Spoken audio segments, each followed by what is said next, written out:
Everyone, please be seated. Sorry for the little delay there. Welcome to another Peaceful Solution Character Education Teacher Certification class. Just getting a few little minor things set up here to go with the class this evening here. Running around like a chicken with my head cut off. Of course, in this type of weather, I'd be a fried chicken. Let's see. All right. So I hope everyone had a wonderful day. We're going to be continuing in the responsibility unit, which is unit number 5 of the intermediate series.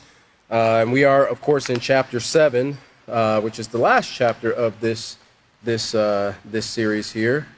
So just get that all together. And we're going to be picking up where the previous teacher, William, left off. And he was talking about some of the disasters that take place and how we have to be prepared for those disasters as well. And I know that you guys just got into a quiz to test your knowledge. We won't be having any tests today, so you can kind of rest assured, sit back and enjoy the class a little bit more. But we are going to continue where he left off. Now, he finished on page 131 of the previous class, and we're going to be picking up on page 132. Now, what he talked about in the previous class and going over disasters and the different types of things that can take place and how we can be prepared. Of course, like I said, we're just scratching the surface of what we're getting ready to cover in this chapter, in this unit.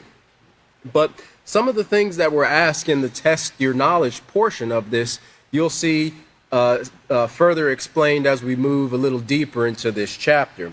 But let's just turn back really quick and look at the previous procedure, which William covered part of that. We'll go back and refresh that as well for ourselves and anybody who might be joining us for the first time. Again, we remind everyone you can download the responsibility unit and all the previous 4 units prior to this one by clicking on the little tab drop-down menu on your in your desktop.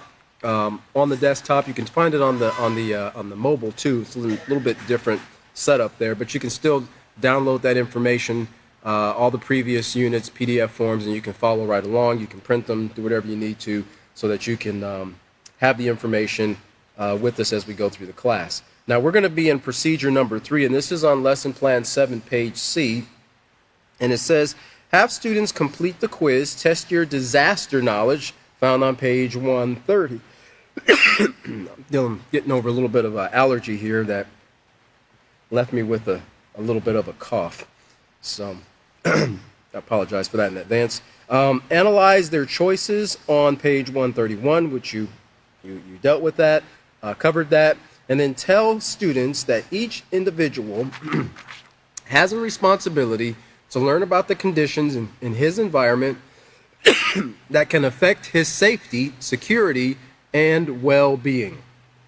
And then assign pages 132 through 134 for homework. Of course, that's what we're going to be picking up and covering today. But like William said, one of the best things that you can do in disaster preparedness is building your character. You know, training your character, getting yourself prepared and ready for, the things that might unexpectedly come up. Hope this doesn't occur through the whole class here.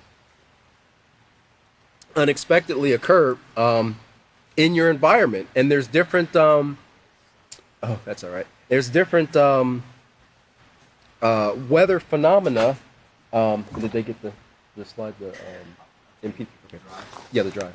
And there's different weather phenomena that take place in different parts of the world, including different parts of a particular country. Like here in the United States, on the East Coast, we have in the northeast part of the United States, you have severe weather in the winter time, like blizzards, severe thunderstorms. That really comes across the entire plains in the southern part of the United States as well. You also have hurricanes that affect the Atlantic hurricane season that can come up and affect the east coast of the United States as well as the Gulf of Mexico. On the west coast, you can have sometimes hurricanes. They're not as common. Mostly the Pacific ones coming up from the southern part, the Baja of Mexico. They can come up and affect the southern parts of California and so forth. But the weather system, the weather stream is a little bit different over there than they are in the Midwest and the Atlantic. Also, in the kind of the plains area, you have what was mentioned before, the tornado alley. Now, of course, meteorologists and scientists are saying that the tornado alley is actually kind of shifting a little bit to the east, and we'll see a little bit more in that in regards to how many tornadoes we've had so far this year in 2024. It's been quite a few this year. I don't know if it's record breaking, but it has been quite a few tornadoes so far for the year of 2024. And then of course you have extreme cold weather in certain northern parts of the United States, the Great Plains. You have a lot of drought areas. On the North Coast, where I'm originally from, people don't know that much about the North Coast. They don't know that Ohio and the places around the Great Lakes was sometimes called the North Coast. You didn't know that? Yeah, it's the North Coast. Okay, there we go. We got one person back there that knows that. Okay. If you've ever been to the Great Lakes and you look across the Great Lakes, it's just like looking across the ocean.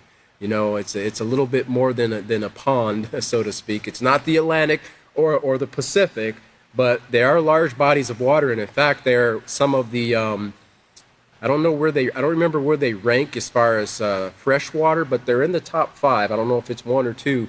Baikal is another one that's pretty high, but I think it's like 20 or 25%. I could be a little off on those numbers of the world's fresh water, surface water, is contained within those Great Lakes, and they do drain out into each other and into the Atlantic. So, pretty big lake system.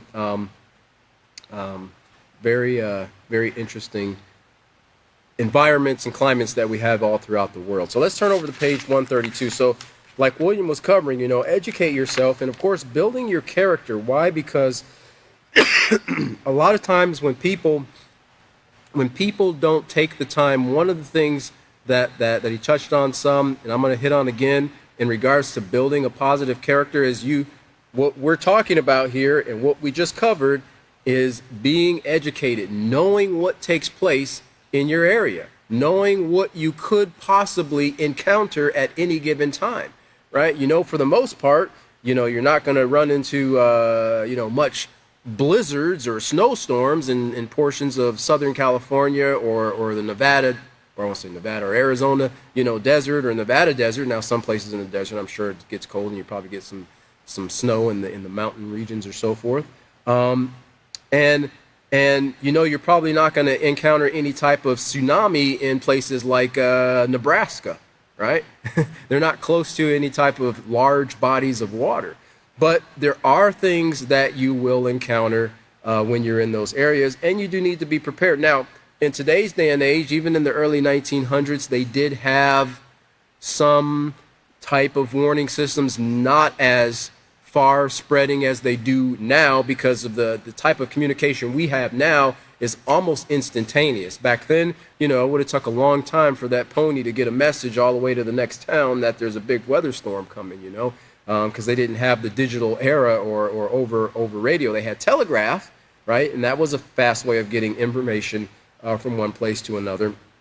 But in those situations, in the earlier days, unless somebody in the town was a prognosticator, and I'm not talking about Punxsutawney Phil, but an actual person who knew how to study the weather and knew the seasons and so forth, same type of people that kind of put Farmer's Almanac together, they would have an idea of what might be looming in the future for the weather, not because they were magically predicting it, but because they were looking at the telltale signs that were occurring in their environment, the winds, the temperatures, and even the animals. The animals, people pay a lot of attention to animals when disasters comes, because they seem to have a pretty decent key on when disaster is getting ready to strike. You'd be surprised when it comes to things like earthquakes, tsunamis, a lot of animals who are able, and it has been documented, they will start to head for higher ground,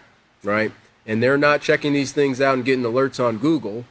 They just know their environment. So as humans, we have to take it upon ourselves, not only for our protection, but for the protection of our family and for others. So let's look over to page 132. 132. And we see here a dose of reality. And at the very top there on page 132, it says, you say you have never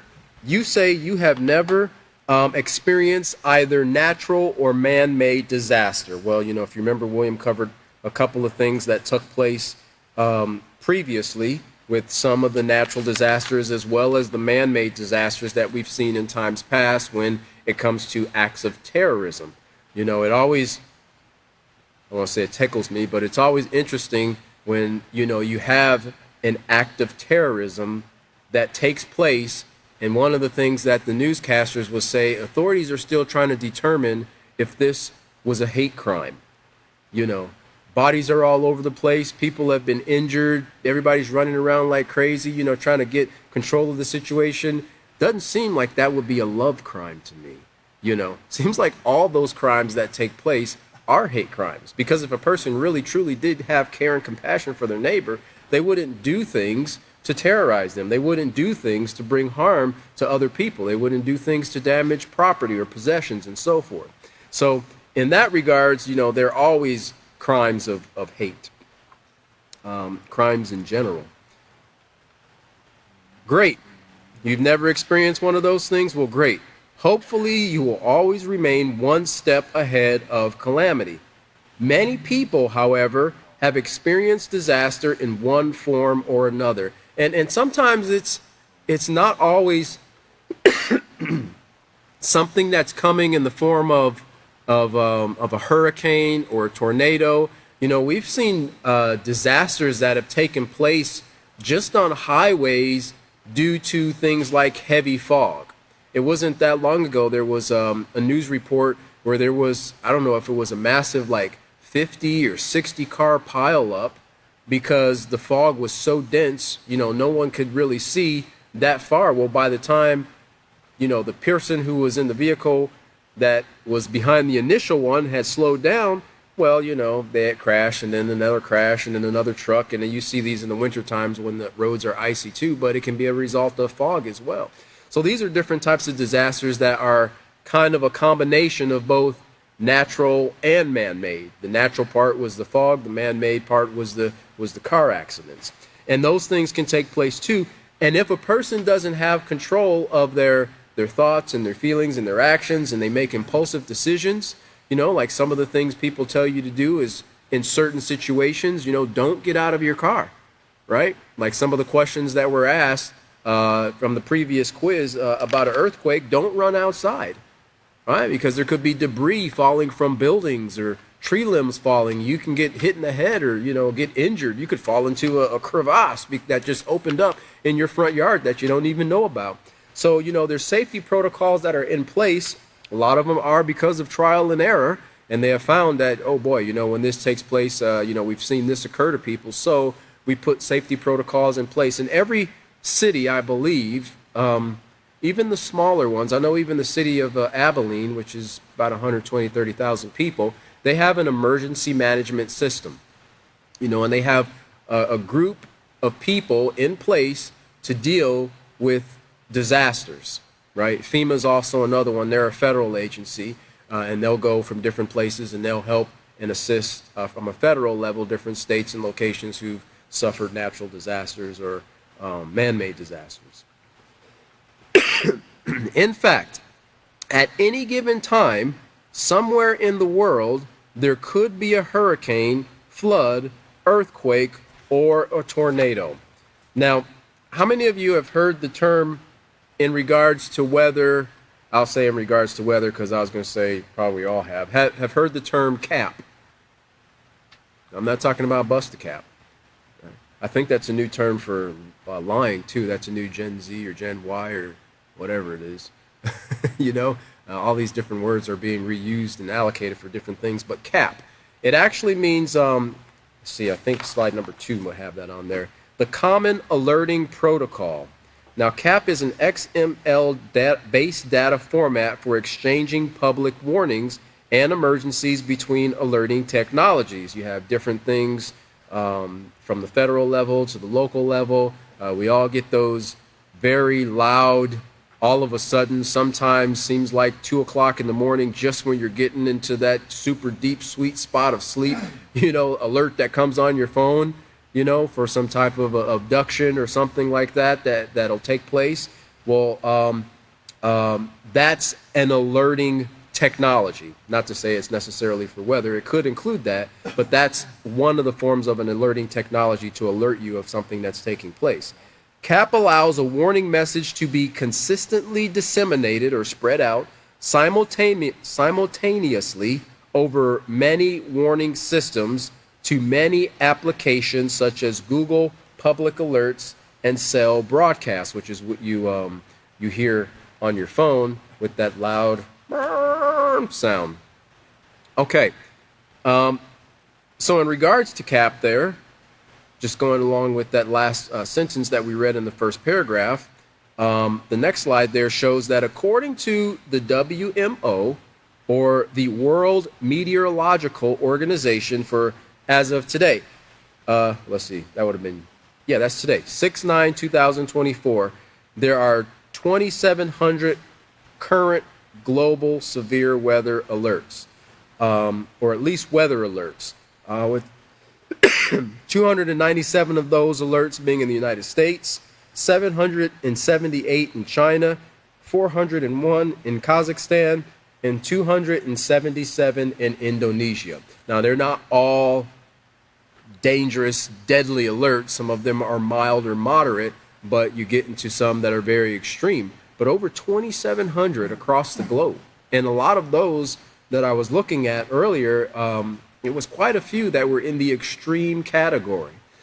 Of course, China is so large; it's a very large landmass, that continent there. But these are the things that are taking place on a daily basis. Now, we don't always hear about it; it doesn't always make the news, but these are things that people deal with. There are certain seasons that, and certain portions of Asia and even in South America, where people deal with things like the rainy season. It's monsoon season, right?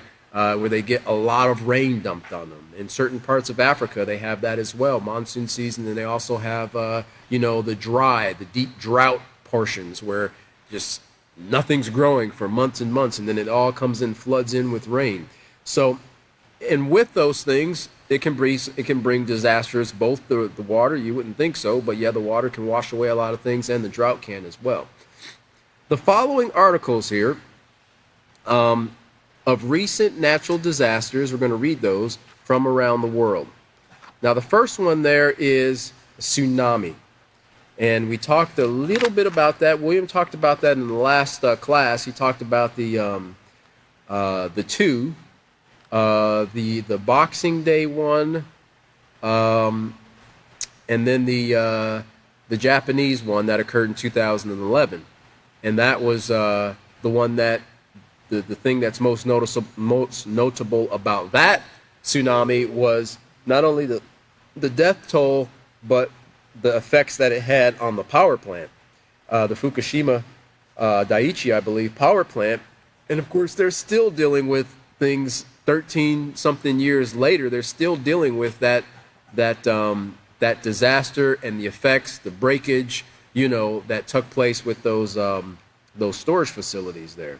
And like William said, they're leaking. It's been leaking into the ocean, into the sea, and they've actually made a move where they can't store anymore the millions and millions of gallons of radioactive water, where they said we're just going to have to dump it into the sea and let the seawater dilute it. So one disaster has kind of, after so many years, led to another disaster, because another thing that's being a big concern in the area is how is this going to affect the fishing community? Because in those areas, the cultures, they rely a lot on food, fish, and so forth that comes from the seas and the oceans. So their concern is that, are the fish going to be contaminated by this radioactive water? And then are we going to become contaminated by it because now we have to eat it?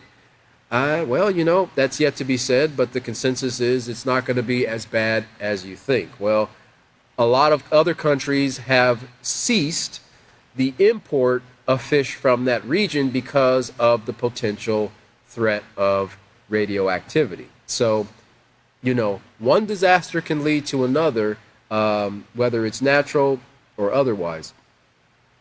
So it says tsunami toll could top 100,000, Red Cross says.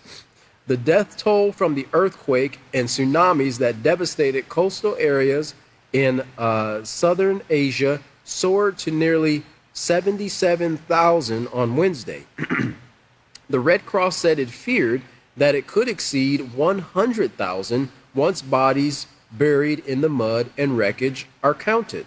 With tens of thousands of people still missing, 3 days after the magnitude 9 quake and tsunami it triggered swept the region. Peter Ress, Operations Support Chief for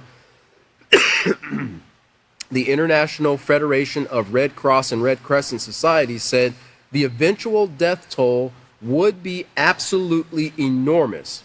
The damage is truly devastating, said Major General Endang Suarya, military commander for ACCH province.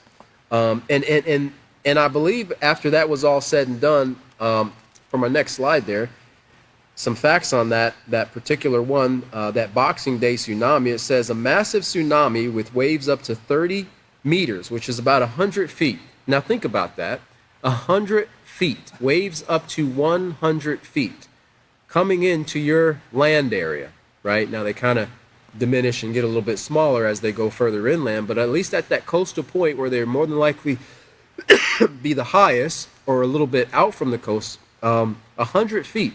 You can't outswim something like that because these waves also move at a tremendous amount of speed, right? It's not a time to go out there with your surfboard and hang 10, although people do. The surfers do tend to like to get out there in times, mostly when it's like hurricane season, because the winds the winds create a bigger surf. But this was 100 feet high, and this was known as Boxing Day tsunami after the Boxing Day holiday, or as the Asian tsunami devastated communities along the surrounding coast of the Indian Ocean, killing an estimated 227,898 people in 14 countries in one of the deadliest natural disasters in recorded history. And that's, to me, it's amazing how powerful. You don't really think about it. I mean, when you're at a coastal region, and I've had the opportunity to travel to both coasts and see, from the shores, just the tremendous amounts of water that are out there, right? And when it's out there crashing against the shores, it's beautiful, it's relaxing, it sounds great, but when that stuff gets stirred up, the power that is packed behind all that water is absolutely enormous. We're going to see a short video of something that took place. William talked about, Alaska being one of the places for the earthquakes and the tsunami because there's a fault, line that runs kind of along that western coast there of the United States and Canada and Alaska. And there's been several quite large earthquakes that have taken place over the past several centuries, and they've created some pretty catastrophic damage. But this one killed approximately a little over 250,000 people, right, from water. Now that one from Fukushima, from Japan, the next slide there, I think William might have showed a little bit of this too in the video, and we saw big clips of it, but that seawall, that 18-foot seawall, that water is climbing over that wall by several feet, right? And that's just the ocean. That's just one big wave of the ocean. Now, these people, were minding their own business, right? Going about their day, dealing with the things that they had to deal with, and then all of a sudden, disaster strikes. Now, there was a warning that did go out, but, you know, imagine trying to move hundreds of thousands of people to a higher elevation in a short period of time. Again, these waves move at an extremely fast pace, right? And then it just comes in and it creates this big wall of water that just pretty much pushes everything out of the way. Some of the after effects that if you ever look up the pictures of the tsunami that struck the coast of Japan, some of the after effects, there were big cargo ships that were, you know, several hundred feet inland, right? Several hundred feet inland. Yes, one of the videos are on there. If you look at the next slide there, you see another wave, and this just kind of gives you an idea of how high that wave is in comparison to the trees, right? Now, I'm not talking about the Texas trees out in West Texas. Those are just kind of bushes, you know, the mesquites. They're not they're not really that high out in West Texas, but these trees they get pretty tall, you know, 10 and 15 and 20 and 30 feet. And the waves just crashed through there, and a lot of these things were just knocked down completely flat to the ground. Many of the trees were, in fact, uprooted as a result of it. Now, I'm not sure if they have it yet, but if you look at the next slide, yeah, we've got to go through this first. At the next slide, you see that picture there. This is the area of Lituya Bay in Alaska, all right?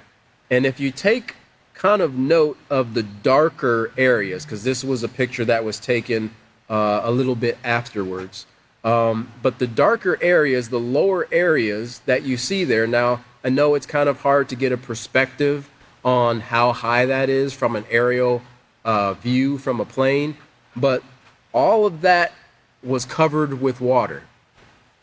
Now, I'm not talking about in the Diluvian era, you know, where the floods.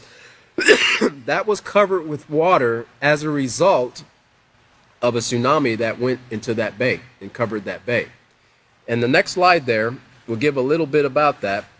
It says, on the night of July 9th, 1958, an earthquake along the Fairweather Fault in the Alaska Panhandle loosened about 40 million cubic yards, or that is 30.6 million cubic meters of rock high above the northeastern shore of Lituya Bay. This mass of rock plunged from an altitude of approximately 3,000 feet. All right, 3,000 feet of huge amount of heavy rock plunged down into the waters of Gilbert Inlet. The impact of the force of the rockfall generated a local tsunami that crashed against the southwest shoreline of Gilbert Inlet. Now, the wave hit with such power that it swept completely over the spur of land that separates Gilbert Inlet from the main body of Lituya Bay, which is part of what we saw in there. It actually went over a lot of that land, the majority of that land, and just completely decimated and uprooted trees and so forth. The wave then continued down the entire length of Lituya Bay over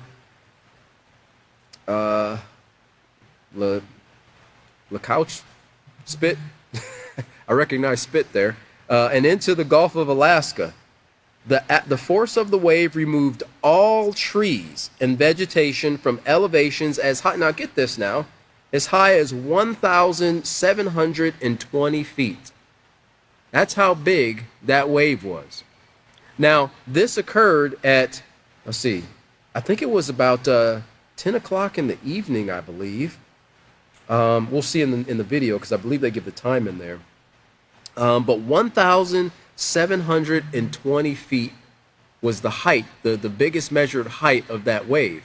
And over one of the areas that separated the two bodies of water, where most of those trees were completely uprooted, the elevation of that, I believe at its peak, was about 520 or 530 something feet up. Okay? Millions of trees were uprooted and swept away by the wave, And this is the highest run-up ever recorded for a tsunami. Is that video ready to play for that? I have a video that kind of goes along with this. In the evening of July 9th, 1958, it was relatively quiet in the scenic Latoya Bay. It was 10:15 p.m., and despite how late it was still about an hour before the sun would set. Suddenly, all of the animals in the bay were jolted by the motion of a large magnitude earthquake. 36 miles to the southeast, a section of the Fairweather Fault slipped, generating a magnitude 7.8 earthquake. All of a sudden, an incredibly loud boom was heard originating from the northeast. Unexpectedly, large fragments of a glacier were lifted upwards by several hundred feet, being carried by a wave with a height that was seemingly impossible. A mega tsunami had been generated, which peaked in height at 524 meters or 1,720 feet and seemingly towered over much of the bay. As this massive wave flowed further from its source, it remained tall but quickly lost its height. At 2 miles distant, the wave reached a height of 94 meters, while at twice this distance, the wave peaked at 37 meters. Large swaths of land were flooded along the bay, causing the water to even reach a lake 3,500 feet from the shoreline. What had just occurred was the tallest tsunami ever recorded, which destroyed millions of trees over a vast area. Despite being more than 60 years later, the tree line which the tsunami reached is still visible today, which extends across much of the fjord. Unlike many other tall tsunamis, the earthquake which caused this disaster was not a megathrust quake with significant vertical ground movement. Rather, the large magnitude quake caused mostly horizontal motion of the fault line, which was insufficient to generate the towering tsunami. Instead, this event was triggered by a powerful landslide which, when combined with the area's shallow water and U-shaped profile, allowed for towering waves to slosh back and forth like in a bathtub. The landslide in question originated on the eastern side of the bay adjacent to the Latoya Glacier. There, a highly steepened section of an existing mountain was uplifted by several feet, causing a critical point to be reached which generated slope failure. 31 million cubic meters of rock then quickly dropped off the near-vertical cliff as a massive chunk of material falling to the water which was 2,000 feet below. This material partially struck the water, but also a section of the Latoya Glacier, causing the end of the ice sheet to shatter and fragmenting more than 100 feet thick of sediment underneath it. As water was injected into the bottom of the glacier, more than 200 million cubic meters of sediment slid deeper into the bay as part of what is known as a dual landslide. Combined, these two landslides contained about 0.23 cubic kilometers of rock whose displacement of water was sufficient enough to generate the towering megatsunami. Since the landslide moved in a westward direction, the highest point of the tsunami was at a cliff face directly west of its origin. However, I would not recommend visiting this location anytime soon to see the damage firsthand. This tsunami, although extreme, was not an isolated event. Looking around the site of the 1958 landslide, 5 other young-looking collapse scars can be seen in the landscape. The aftermath of several of these tsunamis was recorded by explorers, the earliest account of which noted tree damage identical to that seen after the 1958 tsunami in 1786. Later explorers noted 2 other lines of dead trees representing 2 prior megatsunamis that occurred between 1854 and 1916. A subsequent megatsunami was witnessed in 1936 with wave heights observed to be 150 meters or 492 feet tall. Thus, it appears that more such tsunamis will occur in the future. The odds of another megatsunami occurring in any given year is about 1 in 50, and there truly would not be a way to predict a landslide in advance. The 2 mountainsides highlighted on screen are highly structurally unstable, and a future landslide does not necessarily need a trigger such as a major earthquake to occur. As a final note, I want to add that Latoya Bay is not the only location in Alaska to generate a megatsunami. Another example occurred in the uninhabited Tan Fjord when a 76 million cubic meter section of an oversteepened mountain collapsed, generating a mega tsunami of up to 193 meters or 633 feet in height. This tsunami was not triggered by an earthquake, but rather long-term instability. Thanks for watching. If you would like to request a specific topic, please leave a comment below. Additionally, I would like to thank my new patron Parker Smits for supporting this channel. So you can see there, that was the largest one that was recorded, and thankfully, I mean, not that many people were injured. I think 5 people were killed, and several were injured. They had some more facts on that. It says 2 people on the fishing boat died from the wave in the bay, and 2 more persons, a fishing boat captain and his 7-year-old son, were struck by the wave and lifted hundreds of feet into the air by the swell. Now, they survived, but they definitely went for the ride of their life when that wave came across. But these things can occur, right? And there's not necessarily a warning. I think there might be some predictors potentially from earthquakes. They've been saying for the longest time, California's going to really get the big one eventually. There's a big one coming, and then there's one kind of in the central part there of the United States, but they don't know when. And then you have something like this where this was a result of a rock slide, all right? And you have mudslides as well that occur after large rainfalls. So that's an example of what can take place in regards to tsunamis, and what are some of the factors that can actually cause them: earthquakes, landslides, shifting of the tectonic plates, and so forth. All right, then we see the next box there underneath the tsunami one. It says at least 18 dead as Ivan hits the U.S. Now, this was a hurricane. This was Hurricane Ivan. And you kind of get an idea on that.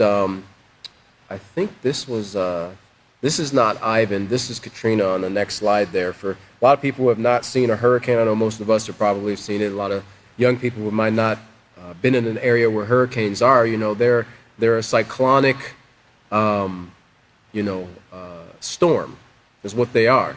And they carry with them great potential of power. Now, most of them come across the Atlantic. You do have them in the Pacific as well, and they're usually, I don't know if they're always north of the equator, but they're somewhere around that area. The ones we get are usually right north of the equator, off the coast of Africa, coming across the Atlantic, and then, they either grow or they dissipate depending on what they have to feed on and the environment at the time, temperatures of the water and other variable factors.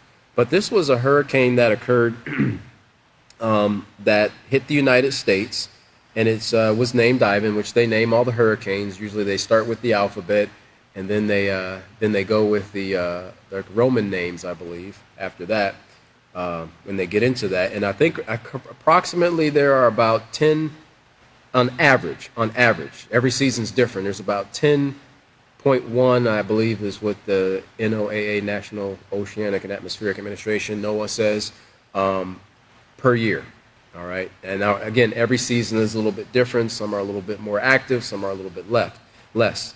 But Hurricane Ivan slammed into the United States in the early hours, killing at least 18 people and pummeling a broad swath of coastline from Louisiana to Florida with severe winds, torrential rains, and waves as high as 25 feet. Coastal homes were destroyed, and 1.5 million people were still without power. In Alabama, alligators were seen swimming in the streets after a zoo was flooded. And that was an article from theguardian.co.uk. And even in certain of these situations, alligators weren't the only concern. It was also sharks, that swim in from the Gulf because the waters were high enough to bring them in off of the coast inland, right? Now, I don't know of anybody that was attacked or injured by any of those animals, but these are the things that can occur. And if you've ever seen the footage of the hurricanes, people are walking through the waters, and you have to not only worry about issues with marine life, but you've also got to worry about issues with what's dangerous underneath that water. Gas leaks, down power lines, and you also have to deal with the factor that, a lot of sewer lines break, and a lot of things are brought up from underneath the sewers into that open area. And that was one of the big things they were saying about Katrina, was in certain areas it just smelled absolutely horrible, because not only were they dealing with the bodies, but the sewers that were just flooding in the streets from just all that stagnant water that was just sitting in that hot sun. So you have the the degree of sickness and so forth that comes with that as well. Now, here's some facts on hurricanes on the next slide there. And you have hurricanes are listed in categories. You have 1, 2, 3, 4, and 5. Now, the one that was Ivan, I believe, was a Category 3. It was a Category 3 hurricane. I think Katrina was a 5, if I'm not mistaken. And I had a video, but I couldn't get it downloaded in time. So we see here the Category 1 hurricane has wind speeds of 74 to 95 miles per hour, which damage at landfall, they say, is pretty minimal. The storm surge, or the height of the water from the surge, hurricanes create a certain type of pressure that can cause the water to actually, raise, and that reduction of gravity or pressure on the water, kind of like the tide that comes in twice a day, enables it to go further inland depending on how high it is. But that's 74 to 95 mile per hour winds. Now that's not something to balk at. 74 to 95 mile. If you've ever gotten hit with something, at 74 mile an hour to 95, I would suspect that stings a little bit, right? I've gotten hit with bugs if I had my hand hanging out of my window going down the road, and that doesn't feel very great. I couldn't imagine a piece of wood or a piece of tin or a tree branch, flying across and hitting you at that speed. Now, a Category 2 has wind speeds of approximately 96 to 110 miles per hour, and its damage at landfall is considered moderate with a storm surge of 6 to 8 feet. Category 3, 111 to 130. This was the category that Ivan was in, is considered extensive, and a storm surge of 9 to 12 feet. And of course, these can change because there's not always a set, storms, they vary. And they've seen different intensities and activities from weather that they haven't seen in decades. Category 4 is 131 to 155. It's considered extreme, and it has a storm surge of about 13 to 18 feet. And of course, the Category 5, which is the highest listed one, have wind speeds of over 155 miles an hour, and they're considered catastrophic, and they have a storm surge of about 19 plus feet. Okay, so these are the things that here in Texas, at least a little further inland in Texas, we don't have to worry too much about. More for our neighbors to the coast, like in the Houston, the Corpus Christi areas around the Gulf, right? They're more subject to that, and the states that surround the Gulf, and of course, Florida as well. And so they have to be prepared for those things. Now, we do feel the effects of it because things like lumber and sheet goods and things like that, the price start to go up on that because it's hurricane season, everybody's buying it. Everybody's buying generators, everybody's stocking up on water and flashlights and batteries and things like that, And so it does kind of ripple outward, but from the disaster standpoint, it's people in the immediate path of those things. All right. Then you see at the very top of the next, I had something else I want to bring on the hurricane there. This is my last slide on the hurricane because I was looking up the biggest or the deadliest hurricane to strike the U.S. And it was the 1900 Galveston hurricane. Anybody was alive for that one? No? Okay, just making sure. It was the deadliest hurricane in U.S. history or history of the United States, killing between 6,000, now I didn't know this till I looked this up, 6,000 and 12,000 people. That's a lot of people, right, from a hurricane. And then they had one in 2017, the Hurricane Maria, resulted in at least 2,982 fatalities.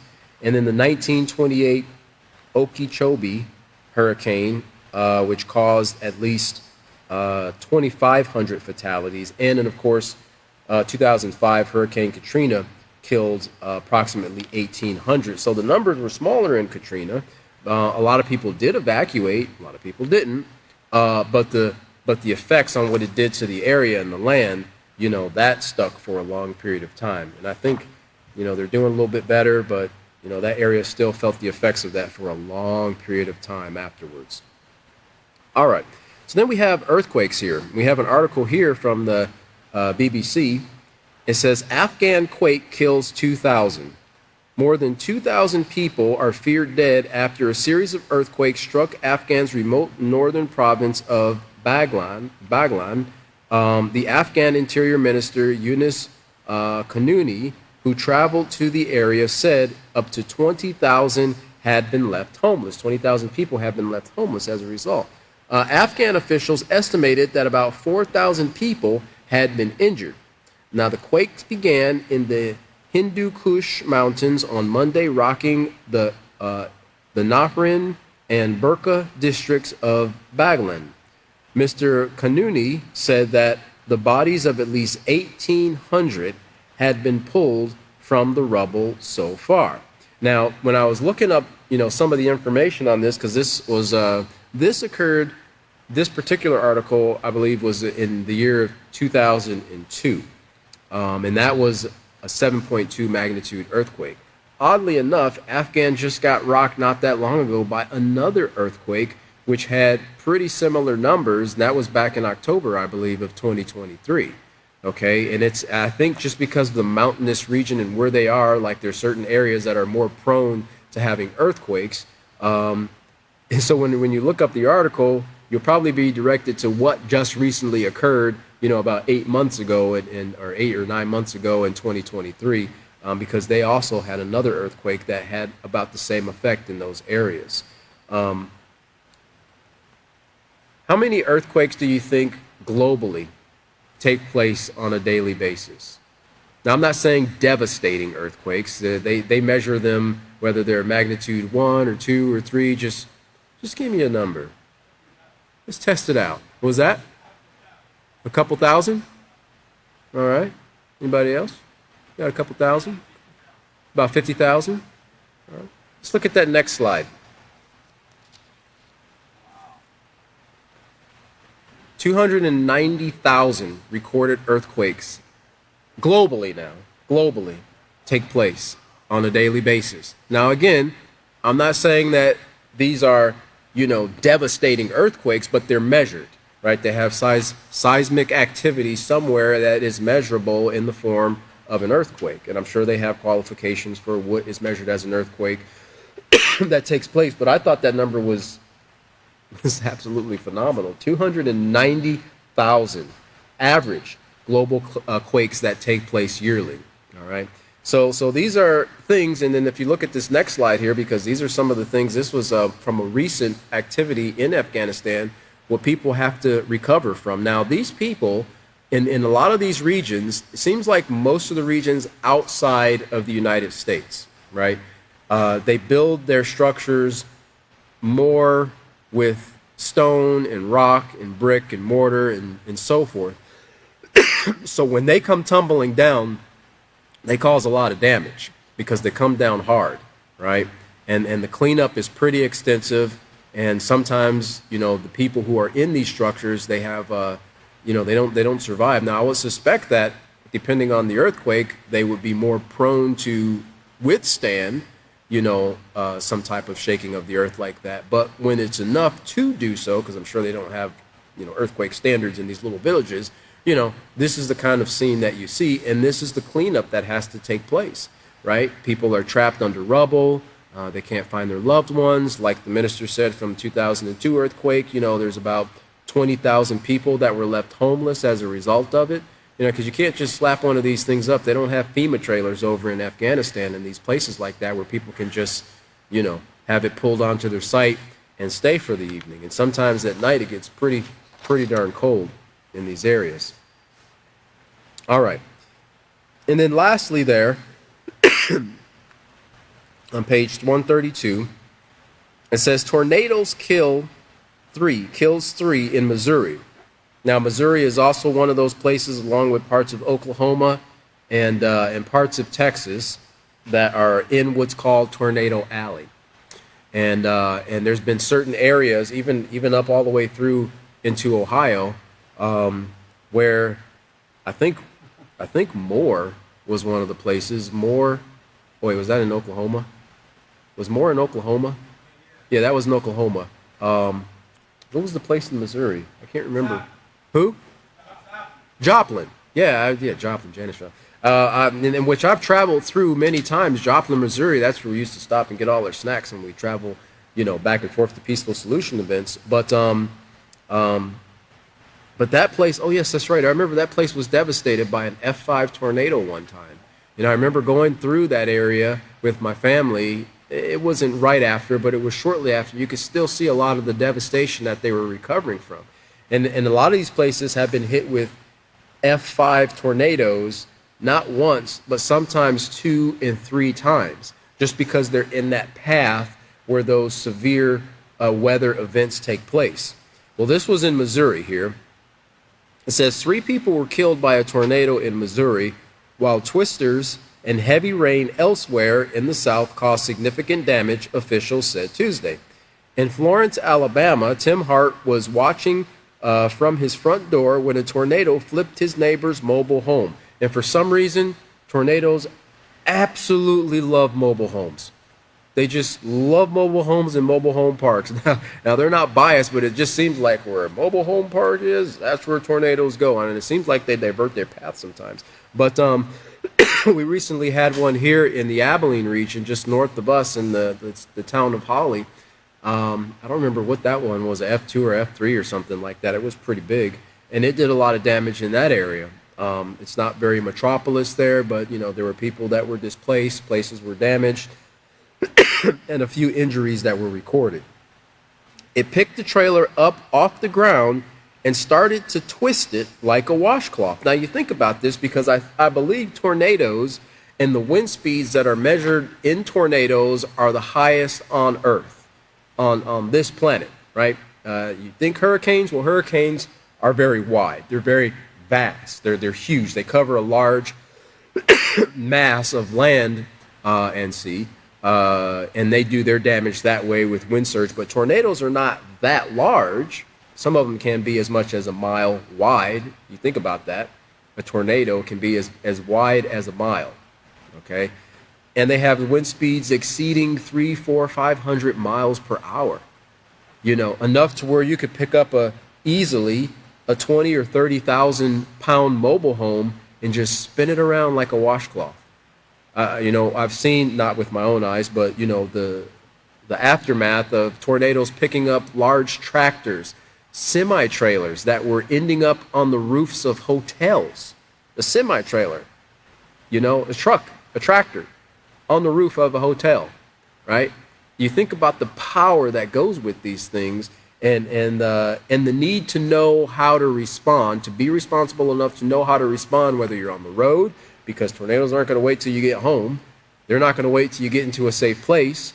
Whether you're on the road, whether you're at home, whether you're at work, or whether you're out traveling somewhere, you should kind of have an action plan. One of the things that that I remember seeing when we went into various buildings, when we went to D.C. to meet with a lot of the politicians there, and on various places throughout the building, they had signs that showed you where you were in the building and the path that you would need to take to get out of the building in case of an emergency.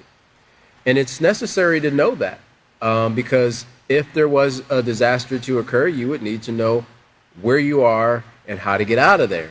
One of the first things they tell you not to do is use the elevators, right? William talked about elevators and the accident that occurred with one of the doctors, right? Elevators can become unfunctional. They can become a death trap in certain cases. They recommend that you take the stairs if you're on a higher, floor in a building. In Arkansas, 2 tornadoes injured at least 11 people and damaged dozens of homes and other buildings. Electrical service was knocked out for more than 7,000 customers. And that's another thing that people they're not always aware of, when disasters strike, when it comes to things like downed power lines. How do you handle that, right? How do you handle when a power line falls on something like your vehicle? Should you get out? Is it safe to get out? How do you deal with it? How do you walk if you're in an area where the power line is down on the ground and it's, that current is actually running through the earth, right? There's things to do. They teach you to hop, right? They say hop if the power line is down and you possibly could have got out of your vehicle, but you want to make a little hop.